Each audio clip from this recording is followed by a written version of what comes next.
Thank you very much, Paul, for that encouraging word. Our next speaker is a good friend of mine, a very lovely lady called Karen Ievers. Karen is an Israeli citizen, and she lives in Ireland here with her Irish husband and children who have got dual citizenship. So they've got both Israeli and Irish citizenship. So please, Karen is going to give us a testimony of what it was like for her with family living in Israel during the time of the 4,500 rockets that were fired in from Hamas. Thank you. Thanks, Jackie. Shalom, Nikulam. Good afternoon, everyone. My name is Karen Ievers, and I am a non-Jewish Israeli citizen living in Ireland with my Irish husband and our 2 children since March 2020. I also have 2 adult children and 2 grandchildren who are currently living in the state of Israel. During the 31 years that I was resident in Israel, I have seen Israel's sons and daughters killed and maimed in wars and terror attacks perpetrated by Iraq, Lebanon, Syria, Hamas, and other Islamist militant groups within the Palestinian Authority. I have lived through countless rocket and missile attacks against Israel. My family and I were very fortunate to have a reinforced security room in our apartment to protect us from any incoming missiles, impact projectiles, and chemical weapons. In Israel, this safe room is known as a mamad and is required in all new buildings by Israeli law. When we were living in Jerusalem, and whenever there was a red alert siren to warn us of the incoming missiles, we had about 2 minutes to get to our mamad, and that is assuming that we were in our own apartment. Had we been outside and heard the incoming red alert missile siren, we would have had to find cover somewhere else. Closer to the Gaza Strip, Israeli citizens have only 15 seconds to get to a safe room. Imagine for a moment, if you will, what it must be like for these civilians. In some instances, there is not enough time to reach a safe shelter. My Jewish friend, Ievers, and her family who live near Tel Aviv in an older apartment building do not have a reinforced room inside of their apartment. So when they hear the red alert siren, they must run down several flights of stairs to the community shelter in their building. As you can imagine, this is not an easy thing to do in the middle of the night when your young children are fast asleep in their beds. During the most recent barrage of rocket attacks over 11 days earlier this month, Israeli families were running backwards and forwards with their young children to the bomb shelters, causing untold stress, anxiety, and disruption to their lives. Israel, the only democracy in the Middle East, is crying out for peace. In all of the 31 years that I lived in Israel, I have never once met an Israeli who does not wish for peace and to live in coexistence with their Palestinian neighbors. Just this morning, I read on a Jewish friend's Facebook page the following post. Quote, after an intense few weeks, not only of war, but of intense violent demonstrations, the women of the Arab village down the street, Kfar Manda, requested a gathering with the Jewish women of my community, Hadatan. And unless I am mistaken, this is a first of gathering together to listen well to the pain, the fear, the hopes, the desires to live without fighting, to simply live together alongside one another in peace. It was an inspiring evening, just a seedling of a beginning, but still a seed of hope, initiated, facilitated, and held by women sharing our stories, unquote. Israel is crying out for peace, and this is also evidenced by the fact that Israel gave up land for peace in 2005 when they uprooted the Jewish community and unilaterally pulled out of Gaza. Since that time, Hamas and other Islamic militant factions in Gaza have fired thousands upon thousands of rockets onto civilians in Israeli cities, including in the most recent barrage of indiscriminate rocket attacks, which left 13 Israeli civilians dead, including 2 young children. If it wasn't for the Iron Dome defense system, many more Israelis would certainly have died. Clearly, Israel has the right to self-defense, If thousands of rockets were being fired onto Dublin, surely we would expect the Irish government to defend its own citizens, as is its sovereign duty to do so, just as Israel has done. Amen.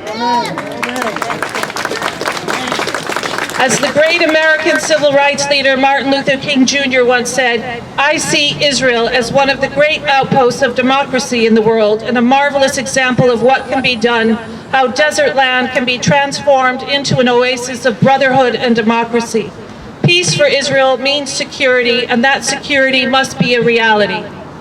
Let us remember Martin Luther King's words as we stand here today in solidarity with Israel and the indigenous Jewish people who have had a continued presence in the land for thousands of years. Israel, today we stand before you in Ireland's capital city to tell you that you do not stand alone. Yes.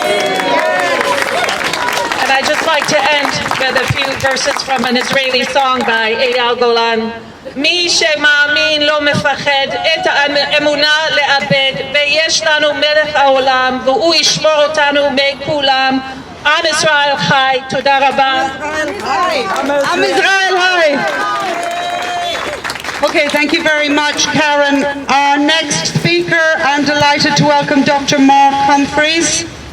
Dr. Mark Humphrys is a professor at Dublin City University, and he writes extensively on Israel in his blog, and he's very, very active on social media also. And I'm very, very delighted and honoured that he has agreed to come here and speak to us today. Welcome, Dr. Mark Humphrys. Thanks, Jackie. And I managed a Sunday Times article or two as well. But no, social media is really important. Amazing turnout today. It's wonderful. I'll stand a bit over here. How's that? Last weekend, at this site in the pro-Palestinian march, a terrorist flag was flown at this location, and that was the flag of the PFLP. Now, the PFLP have been carrying out terrorist massacres for 53 years, since 1968. Suicide bombings, all sorts of other appalling attacks. And their flag was here last weekend. The slaughter of the Fogel family stands out among recent PFLP attacks. PFLP fighters entered a family home, killed the parents and 2 children, and then left. And then on their way out, they heard a 3-month-old baby crying. And they went back in to finish off the baby. So imagine the kind of racist hatred that you need to hear a baby crying and to go back into that house and to kill her. Imagine the ignorance you must need to march behind that flag through Dublin to the Israeli embassy. And that's what we're dealing with. We're dealing with a combination of hatred, but for many people it's just pure ignorance. And it wasn't a one-off. As you probably know, Hamas flags have been held and carried, and Hezbollah flags in the streets of Dublin in the last number of years. I think at the last pro-Israeli demo there was a PFLP flag. There were racist chants here at the embassy last weekend. So I say to the protesters who are marching with terrorist flags and who are cool with racist chants, you've read too little. You're on the wrong side. You need to think more about this complex conflict that's very far away from you. And you should read the other side of the argument, and you should have doubts. And one reason why you should have doubts, those people who were here last weekend, is have a look at the people who are on your side. All the Nazis in the world are on your side. All the anti-Semites. They obviously agree the Jewish state is evil and should be destroyed. All the communists in the world who regard the Jewish state as Western imperialism or some kind of theory like that, they're on your side as well. All the Islamists in the world who believe in the rule of Sharia, they agree that the Jews are occupying holy land and should be expelled or made to live under Islamic law.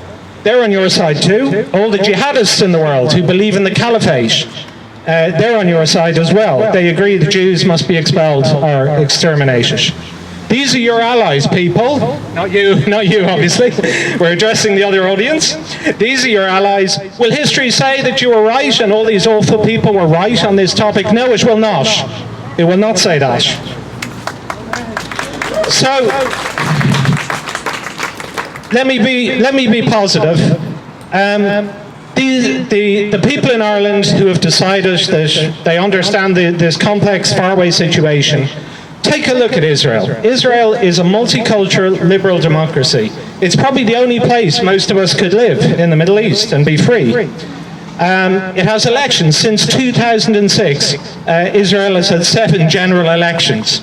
Gaza has had none, and the PA has had none since 2006. They don't believe in it. It has freedom of religion. Jews, Christians and Muslims all worshipping freely. It has freedom of sexuality. It has all these things that the region, that the Middle East badly needs. And despite all of its enemies and all of the attacks against it, Israel continues to thrive in almost every way in terms of economy and society. It shows what a Palestinian state could be if the Palestinians would change their ideas. Because I think we have to have sympathy for the Palestinians. I believe they are in the grip of an ideology that has ruined their lives and ruined their parents' lives. And they will not be free and they will not be happy until they change that ideology and adopt a more positive view of the future. And when they do, Israel will be a great friend and neighbour to them. So, it is a great mystery as to why people are anti-Israel. I think there's a vast number of reasons. Obviously, anti-Semitism is up at the top, but it's more complex than that. There are lots of people who see it as some kind of struggle against Western imperialism or something or other, or a love for revolution and exciting violence. Violence is exciting to many people.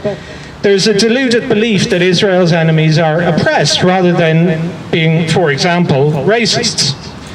There's a perfect storm of bad thinking, and it infects much of the Irish state, including many of our politicians. But what I want to say is that what Ireland does mainly disgraces Ireland. Israel will survive, no matter what people in Ireland say.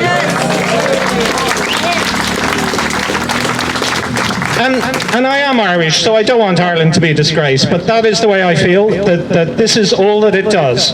And a rally like this is important because it shows to the Israel haters in the Dáil and the chant, not in my name, not in our name, you don't speak for all of us in Ireland. You speak for yourselves and for some people, but not for us, and not for this whole country. We stand with the diverse, multicultural democracy, where everybody is free to worship or not worship. And we stand against racist states cleansed of Jews that also persecute Christians and other minorities. So I stand with Israel and not with Hamas, and so should everybody in my country. And I stand with the flawed, imperfect democracy against the jihadists and the racists, and I always will. Thank you very much, Mark, for those rousing words. Yes, so very, very true. Israel is not alone, and there are so many of us here, not just here today, but all around the country, who do stand with Israel, the only democracy in the Middle East. So thank you very much for that.